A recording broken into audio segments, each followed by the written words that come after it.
All right, let's turn out to the Chartmaster Carter Worth. Carter's taking a look at the S&P, and I believe, Carter, I'm going to guess that you're negative. You seem we're selling ahead. Well, yeah. I mean, here at the end of the day, here's the thing. Before we look at the charts, there's still so much interest in the market, in buying stocks. That reversal yesterday, someone did that. It's usually not over till no one wants to try anymore, wants to play. I quit. I want to go home. We still have a great interest out there and say, hey, let me catch the low. It's a problem. Let's look at some charts. So, fairly clear lines. You can see them. We have our COVID high. We have our COVID low. Now, we have been in perfect sync with this uptrend line and this downtrend, but we are breaching here. Let's do the zoom, and you can see here that we are breaching, just now breaching that line. And so the risk is where? Let's go to the next chart. The risk is that we get to the pre-COVID high. That's a minimum, and that would be about 5.5% from here. That's 33.90. We closed here at 35.83, I believe, today. Ultimately, though, where can we go? Final chart, long term. Now, this is, spend some time on this. This is your 2009 financial crisis low to the penny.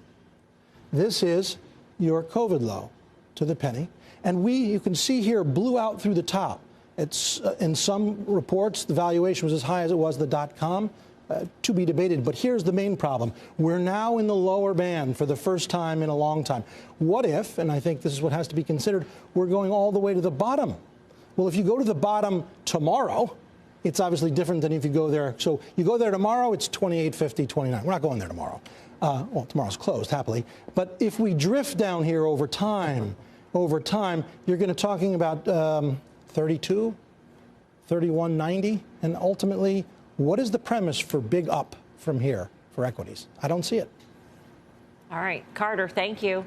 We'll see you in a few minutes on options action. 3,200 thereabouts, Grasso. We talked about that level on this desk. Yep. So it's 3,200. When I look at, I have 3,300 on my chart right now. When Carter talks about the February 2020 level, you can go, if you go a little bit earlier in that month, I think Tim has pointed this out too, we had a pretty big run up that year from December to January, where it started at around 3,000. So I have